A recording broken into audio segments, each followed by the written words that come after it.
वालेकुम जी, कैसे हैं आप सब। उम्मीद करती हूँ मेरी चुन्नी मुन्नी सी लाइटी की फैमिली ठीक ठाक होंगे और अल्हम्दुलिल्लाह मैं भी ठीक हूँ। आज मैं कोशिश करूँगी थोड़ा स्लो स्लो बोलूँ, जो मेरे अंदर रेडियो फिट हुआ है ना वो थोड़ी सी जो आवाज़ है ना उसको कंट्रोल कर ले। और यहाँ पे मैं आलू की कतलियाँ बना रही थी और बहुत ही मज़े की बनी थी, जो कि मैंने सिर्फ 10 मिनट के अंदर अंदर बना ली थी। और यहाँ पे बस ऊपर फिर मैं आ गई थी उनको दम पे रख के वेदर चेक करने। और यहाँ पे हल्के हल्के से ना बादल थे और आज मैंने कंफर्म कर लिया था अपने आप के साथ कि आज तो मैंने केक जो है ना वो बना कर रहना है। और यहाँ रोशनी में ना मैं वैक्स के रिज़ल्ट चेक कर रही थी और कसम से यार मेरी हेयर ग्रोथ कम हो रही है। मतलब 4 तारीख को मैंने वैक्स करवाई थी और आज 21 है आई थिंक। तो यहाँ पे ना बिल्कुल चुन्ने मुन्ने से कहीं कहीं पे ना बाल आए हुए हैं। तो ब्राज़ीलियन वैक्स ना मेरी तरफ से रेकमेंडेड है किसी ने करवानी हो तो। खैर यहाँ पे आपकी बहन ना मगरिब पढ़ने के बाद मैंने सारे अपनी बेकिंग के जितने टूल्स थे ना वो रख लिए थे। और जो रेसिपी थी वो मैंने कॉपी पे ना पहले ही नोट कर ली थी हफ्ता पहले ना। मैंने कहा इस तरह बार बार मोबाइल ऑन करके ना रेसिपी देख के फिर मैं कुछ ना कुछ स्किप कर दूँगी। सो यहाँ पे सबसे पहले ना मैंने जो मयरमेंट मोल्ड कह रही हूँ, बेकिंग मोल्ड था ना उसको ग्रीस करके बेकिंग पेपर ना वो रख दिया था, क्योंकि ये बेसिक से स्टेप होते हैं अगर हम इन्हें फॉलो करें। वरना लास्ट टाइम मैंने क्या किया था, मैंने सबसे एंड पे ना मोल्ड को ग्रीस करके जो मिक्सचर था वो सारा डाल दिया था। खैर यहाँ पे ना रात को ना इतनी क्रेविंग होती है केक खाने की ना, तो मैंने कहा यार नहीं आज तो मैं अपने लिए बना के रख लूँगी और फिर रात को जब दिल करेगा खाऊंगी ना। और यहाँ पे बस मैंने इसको अच्छे से ग्रीस कर लिया था और मैंने रेसिपी जो है वो फॉलो की थी किचन विद हुमा की ना, हुमा का किचन जो है उनसे। लेकिन यार क्या रेसिपी थी, ईच एंड एवरीथिंग उन्होंने इतनी अच्छी बताई थी।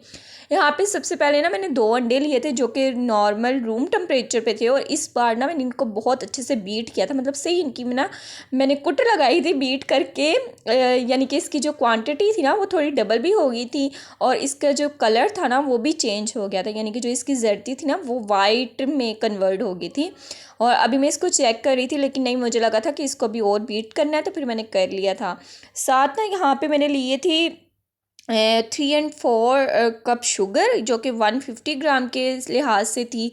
तो मैंने यहाँ पे ना 1.5 कप के लिहाज से पहले डाली और फिर उसको ना हाफ़ करके डाल दी, बिकॉज़ मेरे पास 3 और 4 एंड हाफ जो था ना उसका कप नहीं था और मुझे ये मेजरमेंट इतनी मुश्किल लगती है ना। मैंने कहा यार आज पता चला है कि मैथ्स जो है ना वो इसमें भी काम आती है। साथ यहाँ पे ना मैंने ले लिया था 1 और 4 कप ऑयल। तो यहाँ पे बस ना मैं अच्छे से सारी जो मेजरमेंट थी ना उसको फॉलो करी थी कि यार इस पर कोई गड़बड़ ना हो जाए। तो लेकिन लास्ट पे क्या हुआ था, मैं जब बेकिंग कर रही थी ना हमारी जो गैस थी वो चली गई थी, मुझे बहुत गुस्सा आया था। खैर फिर बाकी का जो काम था ना वो मैंने सिलेंडर पे कर लिया था।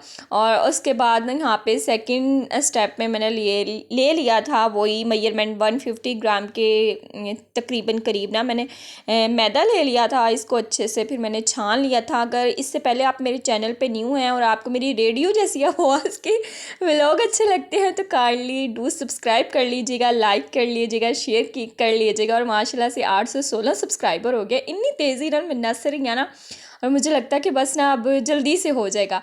अच्छा यहाँ पे ना मैंने इटालिनो का जो था ना वो कोको पाउडर यूज़ किया था। आई थिंक मैं सही से नाम जो है वो प्रोनाउंस कर रही हूँ या मैं भूल चुकी हूँ, क्योंकि जो इसका डब्बा था मैंने सुट दिया था, फेंक दिया था। अच्छा यहाँ पे 4 टेबल स्पून ना मैंने कोको पाउडर लिया था और मेरा जो कोको पाउडर था ना वो बहुत डार्क था। तो मैं यही सोच रही थी कि नेक्स्ट टाइम ना मैंने इसकी 4 टेबल स्पून की जगह ना 2 टेबल स्पून जो है वो यूज़ करनी है। खैर मैंने उनकी रेसिपी के नीचे आज कमेंट भी किया था कि काइंडली बताएं कि मेरा जो कोको पाउडर है वो इतना डार्क क्यों है, यानी कि मैं ब्रांड चेंज करूँ या फिर मैं इसी को ना इसकी मेजरमेंट हाफ़ कर दूँ। साथ यहाँ पे मैंने ले लिया था 1 टीस्पून ना बेकिंग पाउडर लिया था और साथ ही 1/4 टीस्पून ना मैंने बेकिंग सोडा ले लिया था। और साथ साथ मैं आपको ना कॉपी से रेसिपी पढ़ के बता रही हूँ, वरना तो आपकी बहन जो है ना वो इतनी कोई एक्सपर्ट नहीं है। लेकिन ये शुक्र है कि जो बेकिंग टूल्स है ना इनसे मुझे फ़ायदा आ गया। पहले तो अच्छे से मैंने इनकी मैथ समझी गूगल करके कि यार ये जो 1.5 टीस्पून है इसका क्या मतलब है, और वो ना बता रही थी रेसिपी में 1/4 हिस्सा और इस तरह ना। तो मैं इतनी कंफ्यूज थी, मैंने जितनी भी रेसिपीज़ देखी ना उसमें इस तरह बता रहे थे, लेकिन जो किचन विद हुमा है ना उन्होंने 1 and 4 इस तरह बताया ना, तो फिर मेजरमेंट टूल के ऊपर भी लिखा हुआ था, तो मैंने जल्दी से गूगल कर लिया। उसके बाद यहाँ पे मैंने वनीला एसेंस डाला था जो कि 1.5 टीस्पून था वो भी। और मेरे तो इस वनीला एसेंस की ना जो खुशबू है, फ्लेवर है, वो भी काफ़ी ना तेज़ है ना, तो लास्ट टाइम ये भी मिस्टेक हुई थी कि मैंने बहुत ज़्यादा डाल दिया। मैं 3 ड्रॉप्स जो थे वो डाले थे। यहाँ पे इस बार मैंने स्किप नहीं किया, इस बार मैंने ना जो था वो हाफ कप ऑयल मिल्क भी ऐड किया था, और 1 and 4 कप ना हॉट वाटर, मतलब दोनों की मेजरमेंट सेम थी, वो भी किया था। और यही वजह थी कि इस बार जो मेरा केक था ना बहुत सॉफ्ट बना था, बिल्कुल हार्ड नहीं हुआ। तो जिन्होंने लास्ट टाइम मुझे गाइड किया था उन सब आपियों का ढेर सारा शुक्रिया।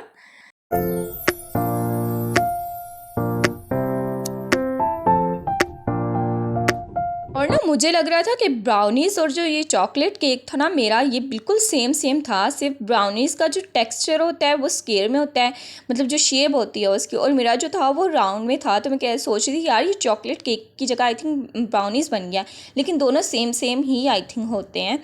तो यहाँ पे बस जो मेरा टेक्सचर था इस बार देखें कितना अच्छा था, ना इतना पतला था ना ही इतना गाढ़ा था, ना बिल्कुल सही था जिस तरह उन्होंने रेसिपी में बताया था। और जो ये मैंने बेकिंग शीट मंगवाई है ना, इस पे मेरी अच्छी खासी बेइज्जती हो गई है। खैर इस बार भी ना मैंने पतीले में बेक ही किया करने के लिए ना रख दिया था, और ये जो क्लिप है ना 2 दफ़ा जो है वो ऐड हो गया है। और यहाँ पे मैं अच्छी तरह से इसको ना मतलब प्रेस कर रही थी कि जो हवा वगैरह ना वो निकल जाए। साथ ही ना मैंने फिर केक बेक करने के लिए रख दिया, और साथ ही मैंने चॉकलेट केक की ना जो फ्रॉस्टिंग थी वो स्टार्ट कर दी थी, और ये भी उन्हीं की रेसिपी के मुतालिक थी। और मेरा मानना है कि इंसान ना प्रैक्टिस करेगा, एक्सपेरिमेंट करेगा, तो फिर कहीं ना कहीं जाके ना आप सीख ही जाते हो, और मुझे तो वैसे भी इन चीज़ों का सीखने का बहुत शौक है। अच्छा, चॉकलेट फ्रॉस्टिंग में ना मैंने 1.5 कप शुगर ली थी, 1.5 कप कोको पाउडर लिया था, 1 कप मिल्क लिया था, 3 to 4 टीस्पून कॉर्नफ्लावर लिया था, और 1 टीस्पून ना मैंने लिया था बटर। और इसकी जो थिकनेस थी ना वो सही बन गई थी। उसके बाद मैंने उसको ठंडा होने के लिए रख लिया, और साथ ही यहाँ पे बज गए थे रात के 12। केक बनाते बनाते और ना तो भाई ले आए थे बर्गर, तो बस मैं और मेरे दोनों भाई ही जाग रहे थे, बाकी सारे सो गए थे ना। तो भाई कह रहे थे चलो खा लो, लेकिन आपको तो पता है आपकी बहन फास्ट फूड की ज़रा लवर नहीं है। मुझे देसी खाने जितने मर्जी दे दो ना, मैं बिस्मिल्लाह करके खा लेती हूँ, लेकिन फास्ट फूड जहाँ पे आता है ना वहाँ पे मेरी जान जो है ना वो अजाब बन जाती है, मुझसे नहीं खाया जाता। खैर यहाँ पे मैंने सिलेंडर पे ना जो था वो केक बेक होने के लिए रख लिया था, और मैंने इसको इतनी तीलियाँ मारी थी ना बार मैं चेक कर रही थी कि यार कि मेरा केक जल ना जाए, लेकिन फाइनली जो था मेरा केक बन गया था। लेकिन अभी भी ना इस पे मिस्टेक्स थी, मेरा केक जो था ना वो अच्छे से फूला नहीं था, और मुझे फूला फूला केक चाहिए, और मैंने कहा नेक्स्ट टाइम फिर ट्राई करूँगी। और नेक्स्ट टाइम ना मैं बीटर जो है ना वो अपना निकालूंगी, और उससे जो है ना वो एग बीट करूँगी, क्योंकि हाथ के लिहाज से अगर मैं कहूँ ना मैं अच्छे से बीट कर लूँगी, तो मेरे वास्ते ना बिल्कुल इम्पॉसिबल है। लेकिन ये खुशी थी कि इस बार मेरा जो केक था ना वो बिल्कुल क्रैक नहीं हुआ था, और जो था ना हार्ड भी नहीं हुआ था। खैर यहाँ पे मैंने केक के ना 2 हिस्से कर लिए थे, इसको मैंने काट वाट लिया था, और जो चॉकलेट फ्रॉस्टिंग थी ना वो अच्छे से ठंडी हो गई थी। और सबसे पहले ना मैंने इसके ऊपर जो मैंने दूध और चीनी का बनाया था ना मिक्सचर वो ऐड किया था, और उसके बाद चॉकलेट फ्रॉस्टिंग ना मैंने इस तरह से ऐड कर दी थी। सारे स्टेप जो है ना मैं रेसिपी के फॉलो कर ही रही थी। मैंने कहा था यार कुछ तो बन जाए, कुछ तो बन जाए। लेकिन अल्हम्दुलिल्लाह अल्हम्दुलिल्लाह कहते हैं ना, आप दिल से मेहनत करते हैं और कुछ सीखने के लिए लगन करते हैं, तो वो आपकी मेहनत जो है वो रायगा नहीं जाती। कभी ना कभी तो आप सीख ही जाते हो, कामयाब हो जाते हैं। और बस फिर मेरा केक ठंडा हो गया, और मैंने इसके ऊपर स्प्रिंकल कर दिए थे, और ये ना बहुत जल्दी मेल्ट हो रहे थे। तो मैं मामा को कह रही थी मामा ये तो बहुत जल्दी मेल्ट हो रहे हैं। सुबह में उठी तो केक के ऊपर से सारे स्प्रिंकल जो थे ना सारे मेल्ट हुए हुए थे। खैर यहाँ पे छोटी भाभी का जो था ना पेंट कोट वो भी स्टिच हो के आ गया था, बिकॉज इनके लास्ट सेमेस्टर चल रहे हैं और इनकी ना एग्जीबिशन है। और यहाँ पे बस ये था उनका थीम, जो क्योंकि वो फैशन डिज़ाइनर है ना, तो बहुत अच्छे से जो उनकी सिलेक्शन थी ना, वो कपड़े की सिलेक्शन भी बहुत अच्छी थी, और जो डिज़ाइन उन्होंने कहा था ना उसी तरह का स्टिच होके आया था। तो भाई ने बस आज यूनिवर्सिटी लेके जाना था। और जो ये ट्राउज़र था पेंट कोट का पैंट, ये था ना बेल स्टाइल में था, और मुझे ना जो जेंट्स की स्टिचिंग होती है ना वो बहुत अच्छी लगती है। और ये रहा जी इसका कोट, और ये ना गुम सिलाई की तरह स्टिच होता है इनर साइड से ना बिल्कुल आपकी जो स्टिचिंग है ना वो नुमाया नहीं होती। तो मुझे इस तरह के स्टिचिंग करने का ना बहुत ही शौक है, पर आपकी बहन को ना इस तरह की आती नहीं है।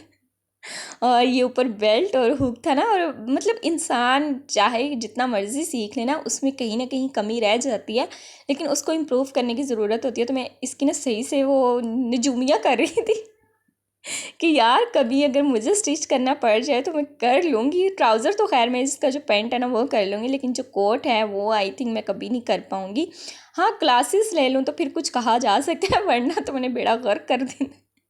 लेकिन अल्लाह पाक से दुआ है कि जी इनकी मेहनत जो है वो रंग लिए और अच्छे से जो है इसके इनके लास्ट सेमेस्टर जो हैं वो क्लियर हो जाएं, और फिर जी इन्होंने करना है अपना ब्रांड ओपन। तो लेट्स सी, अल्लाह पाक कामयाब करें सबको।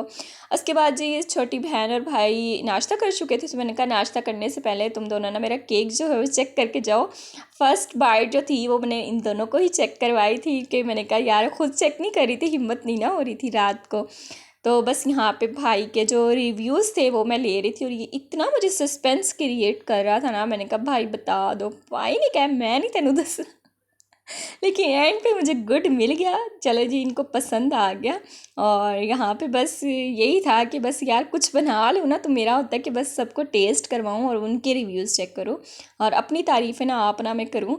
तो बस यही था मेरा चुन्ना मुन्ना सा व्लॉग। होप सो आपको अच्छा लगा होगा। अच्छा लगा हो तो काइंडली सब्सक्राइब कीजिएगा, और अगर मैंने चॉकलेट केक बनाने में कोई मिस्टेक किया या कुछ इम्प्रूवमेंट जो है वो आपको नज़र आई हो तो मुझे कमेंट सेक्शन में लाजमी बताइएगा। और बस यहाँ पे मैंने चाय पी थी, साथ चिली मिली थी, मैंने कहा मैं कहूँगी।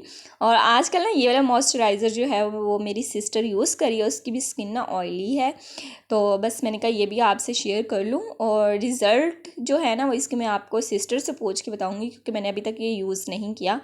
लेकिन कह तो रही हैं, इस पे लिखा हुआ है कि ना ये इसके कोई साइड इफ़ेक्ट नहीं है। तो मिलते हैं नेक्स्ट वीडियो में, तब तक के लिए टाटा बाय बाय, टुर जाओ, टेक केयर।